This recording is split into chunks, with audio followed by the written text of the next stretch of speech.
comprises ou qui vont l'être dans le secret de nos cœurs. Que ce ne soit pas une émotion passagère, un feu de paille ou un engagement sentimental sans lendemain, mais au contraire, que ce soit cette ouverture permanente à la disponibilité. Seigneur, donne ton Saint-Esprit dans le sens d'une onction pour une tâche particulière, peut-être unique au monde. Engage-nous dans le plan que tu as préparé pour chacun de nous. Seigneur, que cette matinée nous marque de façon indélébile pour le service de ta glorieuse personne et pour que te servir ait la préséance au-dessus de tout le reste. Reste avec nous. Va bien au-delà de ce que nous avons pu dire, de ce que nous disons maladroitement. Nous te le demandons ensemble, au nom de ton bien-aimé Fils, notre Sauveur d'abord, mais notre Maître ensuite.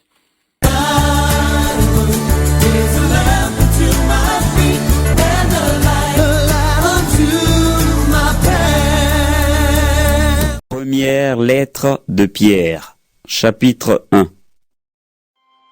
Moi, Pierre, apôtre de Jésus-Christ, j'écris à ceux que Dieu a choisis et qui vivent comme des étrangers dans les provinces du Pont, de la Galatie, de la Cappadoce, de l'Asie et de la Bithynie. Dieu le Père vous a choisis d'avance comme il l'avait prévu. Il a fait de vous un peuple saint par son esprit, pour que vous obéissiez à Jésus-Christ et pour que son sang vous rende pur. Que Dieu vous bénisse et vous donne la paix en abondance. Chantons les louanges de Dieu, le Père de notre Seigneur Jésus-Christ. Dans sa grande bonté, il nous a fait naître une deuxième fois en relevant Jésus-Christ de la mort. Nous avons ainsi une espérance qui fait vivre, et nous pouvons attendre avec joie les biens que Dieu garde pour nous. Il les garde pour vous dans les cieux, là où ils ne peuvent s'abîmer, ni être salis, ni disparaître. Et vous-même, si vous croyez, le Dieu puissant vous garde pour vous sauver. Ce salut, on le connaîtra à la fin des temps. C'est pourquoi vous êtes remplis de joie, même si toutes sortes de difficultés doivent vous rendre tristes pendant un peu de temps. Ces difficultés servent à montrer la qualité de votre foi. L'or peut s'abîmer, pourtant on le met dans le feu pour voir s'il est pur. C'est pareil pour votre foi. Elle est plus précieuse que l'or, mais elle aussi est mise à l'épreuve. Alors, quand Jésus-Christ paraîtra, vous recevrez honneur, louange et gloire à cause de la qualité de votre foi. Jésus, vous ne l'avez pas vu, et pourtant vous l'aimez. Vous ne le voyez pas maintenant, et pourtant vous croyez en lui. C'est pourquoi vous êtes remplis d'une très grande joie, une joie si grande qu'on ne peut même pas en parler. Cette joie, vous l'avez parce que vous êtes sauvés. Voilà la récompense que vous gagnez en croyant en Jésus. Les prophètes ont fait beaucoup de recherches au sujet de ce salut. Par avance, ils ont parlé du don que vous alliez recevoir. L'Esprit du Christ était en eux, et il a annoncé par avance les souffrances que le Christ allait supporter et la gloire qui allait suivre. Les prophètes ont cherché à comprendre à quel moment et de quelle façon ces choses allaient arriver. Voici ce que Dieu leur a appris. Le message qu'il donnait n'était pas pour eux, mais pour vous. Maintenant, ceux qui annoncent la bonne nouvelle vous ont communiqué ce message avec la puissance de l'Esprit Saint envoyé du ciel. Et ce message, les anges eux-mêmes désirent beaucoup le connaître. C'est pourquoi, soyez prêts à l'action, restez attentifs, mettez toute votre espérance dans le don que vous allez recevoir quand Jésus-Christ paraîtra. Obéissez à Dieu. Ne suivez donc pas les désirs que vous aviez autrefois avant de connaître le Christ. Dieu vous a appelé et il est saint. Alors vous aussi, devenez saints dans toute votre conduite, parce qu'il est écrit dans les livres saints. Soyez saints, parce que moi, je suis saint. Dans vos prières, vous appelez Père celui qui juge chacun selon ce qu'il a fait, sans faire de différence entre les gens. Alors, vivez en respectant Dieu avec confiance pendant que vous êtes sur la terre. La façon de vivre que vous avez reçue de vos ancêtres ne menait à rien. Mais vous le savez, Dieu a payé un grand prix pour vous libérer de cette façon de vivre. En effet, il ne l'a pas fait avec des choses qui peuvent s'abîmer, comme l'or ou l'argent. Mais il vous a libéré avec le sang précieux du Christ, qui est comme un agneau sans défaut et sans tache. Dieu l'a choisi avant la création du monde, et pour votre bien. Il l'a fait connaître maintenant, en ces temps qui sont les derniers. C'est par le Christ que vous croyez en Dieu, qu'il a réveillé de la mort et lui a donné la gloire. Voilà pourquoi vous mettez votre foi et votre espérance en Dieu. En obéissant à la vérité, vous êtes devenus purs pour aimer sincèrement vos frères et vos sœurs chrétiens. Aimez-vous donc les uns les autres de tout votre cœur. La parole de Dieu vous a fait naître de nouveau. Et cette parole n'est pas comme une graine qui meurt. Elle est vivante, elle ne meurt pas, elle dure toujours. En effet, les livres saints disent: Tous les êtres humains sont comme l'herbe, et tout ce qui les rend importants est comme la fleur des champs. L'herbe sèche et la fleur tombe, mais la parole du Seigneur dure toujours. Cette parole, c'est la bonne nouvelle qu'on vous a annoncée. 1 Pierre, chapitre 2. Rejetez donc tout ce qui est mal. Ne trompez personne. Ne soyez pas faux. Ne soyez pas jaloux. Ne dites pas du mal des autres. Comme des bébés qui viennent de naître, désirez le lait de la parole de Dieu. C'est un lait sans mélange. Alors, en le buvant, vous grandirez et vous serez sauvés. En effet, les livres saints le disent. Vous avez goûté comme le Seigneur est bon. Approchez-vous du Seigneur Jésus. Il est la pierre vivante. Les gens l'ont rejetée, mais Dieu l'a choisie, et elle est précieuse à ses yeux.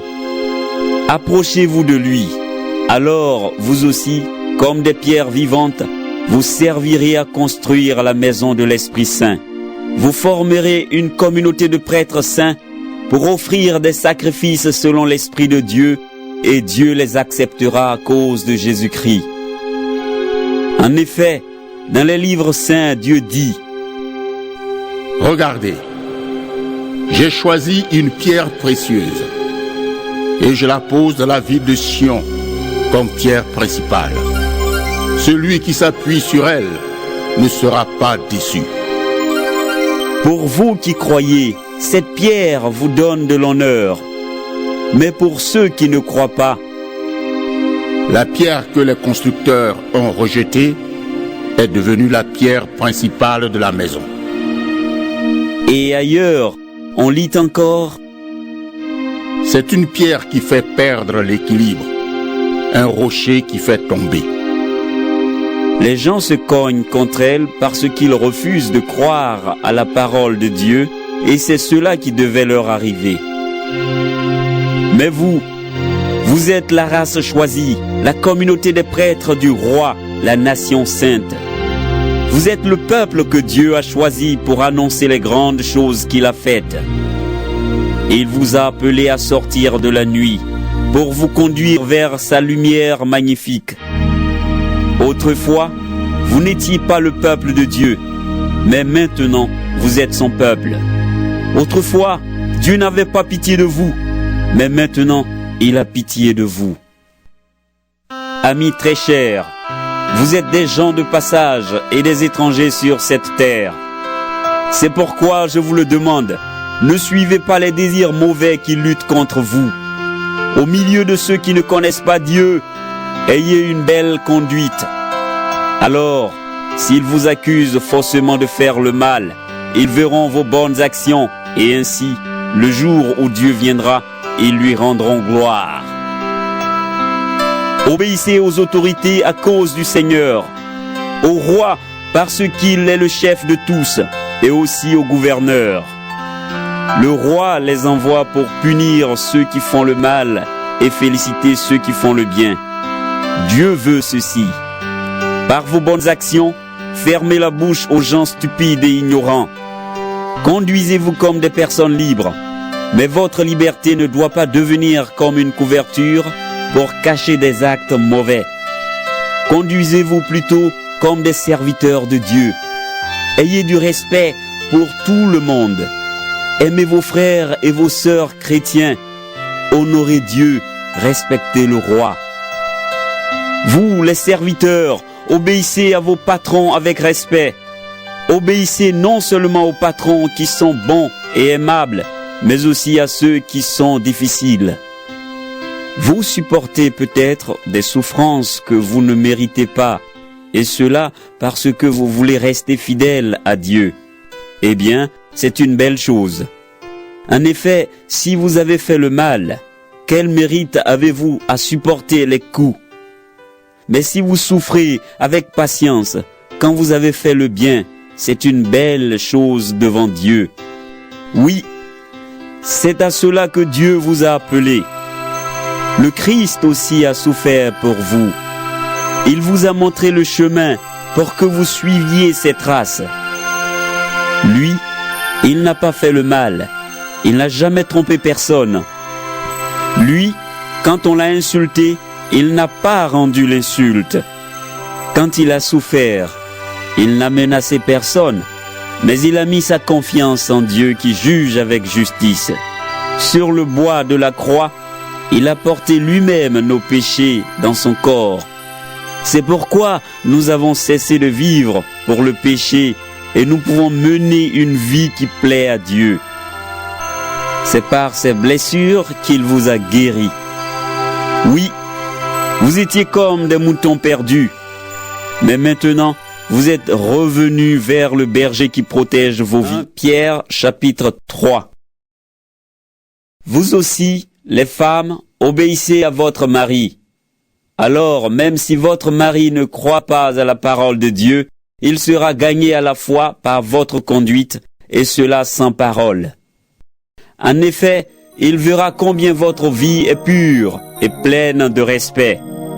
Votre beauté ne doit pas être extérieure. Coiffure compliquée, bijoux en or, robe trop élégante. Elle doit être cachée à l'intérieur de vous-même. Un cœur doux et calme, voilà la beauté qui a beaucoup de valeur pour Dieu, et elle ne disparaît pas. Autrefois, les femmes croyantes qui espéraient en Dieu avaient cette beauté-là parce qu'elles obéissaient à leur mari. Par exemple, Sarah obéissait à Abraham et elle l'appelait « mon maître ». Maintenant, vous êtes ses filles si vous faites le bien sans vous laisser troubler par aucune peur. Vous aussi, les maris, dans votre vie commune, prenez soin de votre femme. Les femmes sont plus fragiles, vous devez en tenir compte. Traitez-les avec respect puisque comme vous, elles recevront le don de la vraie vie. Si vous faites cela, rien ne vous arrêtera dans vos prières. Enfin, ayez tous les mêmes pensées et les mêmes sentiments. Aimez-vous comme des frères et des sœurs. Soyez bons et faites-vous petits les uns devant les autres. Ne rendez pas le mal pour le mal. Ne rendez pas l'insulte pour l'insulte. Au contraire, répondez que Dieu te bénisse. En effet, quand Dieu vous a appelé, c'était pour vous donner une bénédiction. Les livres saints disent: Est-ce que tu veux avoir une vie agréable et connaître des jours heureux?